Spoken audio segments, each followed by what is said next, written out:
candelabra flickering. The title, William Shatner, 1965, For the People, Episode 1 through 6, fades in with elegant serif font in gold, against a deep blue background. Chapter 1, The Arrival. The rain fell in relentless sheets, drumming against the roof of David Koster's car as he navigated the winding road to the Vandermeer estate. A young attorney with fire in his eyes and a reputation for tenacity, David had seen his share of courtrooms, but nothing prepared him for the summons that arrived 3 days prior. A cryptic letter, its wax seal bearing the crest of a family he'd never heard of. The manor loomed ahead, its stone walls ancient and unyielding, as if guarding secrets older than the century itself.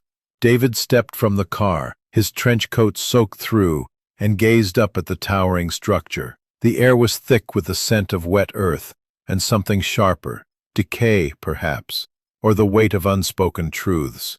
The gravel crunched under his boots as he approached the iron-bound door. Before he could knock, it creaked open, revealing a butler whose face was as unreadable as the storm. "Mr. Koster," the man intoned, his voice like gravel. "The family awaits." Inside the manor was a labyrinth of opulence and shadow. Chandeliers cast golden flickers across mahogany panels, but the light seemed reluctant to reach the corners. David was led to a parlor where Eleanor Vandermeer, the family matriarch, sat like a queen on her throne. Her silver hair was pinned tightly, her eyes cold as the sapphire brooch at her throat. "You're late," she said, her voice cutting through the crackle of the fireplace. Beside her stood Victor, her son, a man in his 30s with a smile that didn't reach his eyes. His tailored suit was impeccable, but his fingers twitched, betraying unease. David set his briefcase down, meeting Eleanor's gaze. "I'm here about your husband's will," he said, his tone steady despite the tension in the room. Cornelius Vandermeer, the patriarch, had died a month ago, his body found in a locked room upstairs. The official report claimed heart failure, but whispers of foul play had reached the city. The will, contested by against him, like a living thing. After the tense parlor meeting, he'd slipped away, driven by a nagging instinct that the answers to Cornelius's death lay hidden here. His fingers traced the desk's edge, brushing against carved wood worn smooth by time. A faint click rewarded his persistence. A hidden panel, cunningly concealed, sprang open under his touch. Inside lay a leather-bound journal, its pages yellowed and brittle. Cornelius's handwriting sprawled across them, detailing transactions that made David's pulse quicken. Dates, sums, and cryptic names tied to a shadowy enterprise. The final entry, dated the night of his death, read, "The heir must never know." David's mind raced. An heir? The will had named only Eleanor and Victor, yet this hinted at another claimant, buried in the family's past. A floorboard creaked behind him. David spun, the journal clutched to his chest, to find Victor in the doorway.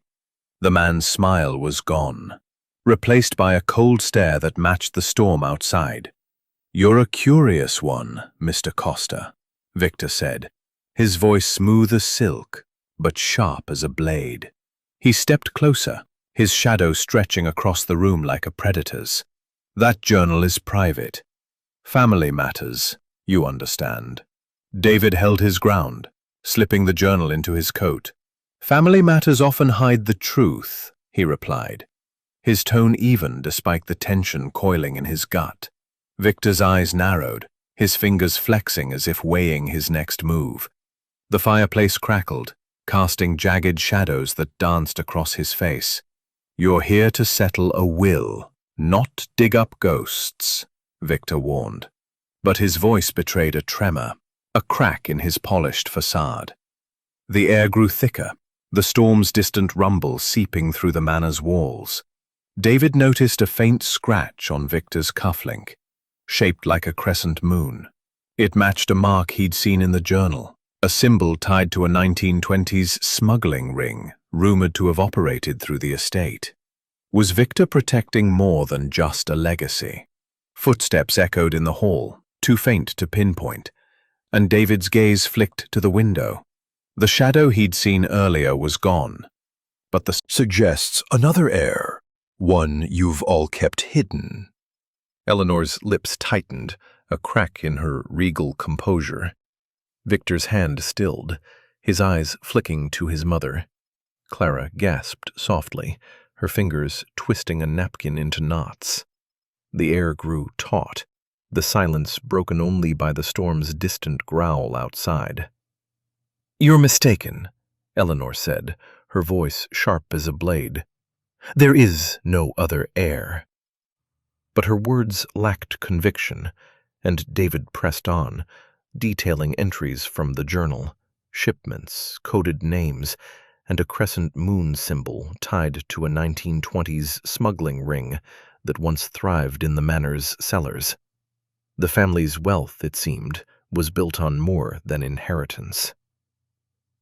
Victor leaned forward, his smile thin. "You're treading dangerous ground, Koster," he said, his tone laced with menace. Clara's voice, barely a whisper, cut through. "Father knew," she said, eyes wide with fear. "He was going to expose it." Eleanor's hand slammed the table, the sound echoing like a gunshot. "Enough!" she snapped, but David caught the tremor in her fingers. The chandelier flickered, casting jagged shadows that seemed to writhe. Then, beyond the window, a shadow moved, human, fleeting, cloaked in the storm's darkness. David's pulse quickened. Was it the same figure he'd glimpsed before? The meeting dissolved into accusations, each family member guarding their own secrets. David's mind raced, piecing together the journal's clues, the smuggling ring, the hidden heir, and Cornelius's death. Were they all connected? The shattered glass on the table caught his eye, its red stain like blood against the cloth. Someone here knew more than they admitted. The locked room. The locked room at the end of the manor's east wing hadn't been opened since Cornelius Vandermeer's body was found there, slumped in a chair, his eyes wide with a truth he'd never speak. David Koster stood before the door, a stolen key cold in his palm. The midnight meeting had left him with more questions than answers. Smuggling ring, the heir, the murder, all were tied to this room. He knelt, inspecting a rug that seemed out of place. Lifting it, he found a trapdoor, its edges worn as if frequently used. Before he could pry it open, a shadow fell across the room. Victor stood in the doorway, his face a mask of fury. "You're a fool, Koster," he hissed, his crescent moon cufflink catching the candlelight. "Some doors should stay shut." David rose, clutching the note. "And some truths shouldn't stay buried," he countered, his voice steady despite the chill creeping up his spine. Victor stepped closer, his hand slipping into his pocket. Toward a weapon? The storm outside howled, wind rattling the windows as if urging David to flee. But he held his ground, the photograph and note burning in his coat. Victor's alibi, that he was in the city the night Cornelius died, was unraveling. The scratches on the lock, the trap door. Someone had been here, and Victor knew more than he admitted.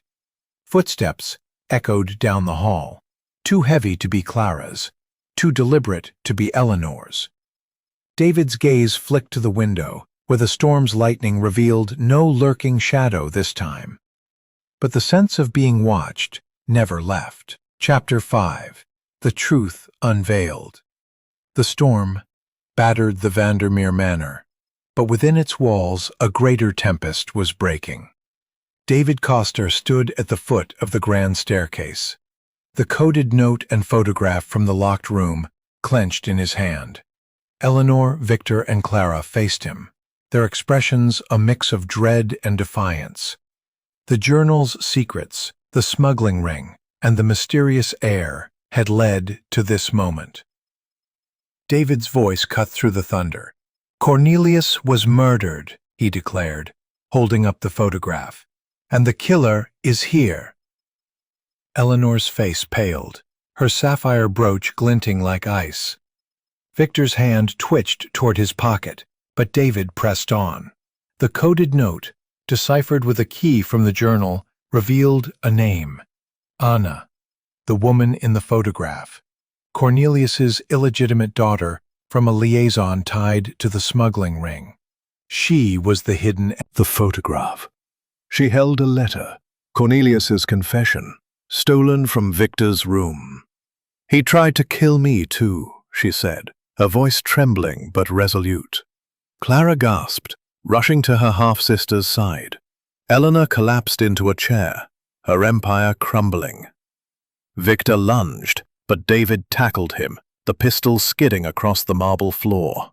The storm's roar drowned out Victor's curses as David bound his wrists with a curtain tie. The truth lay bare.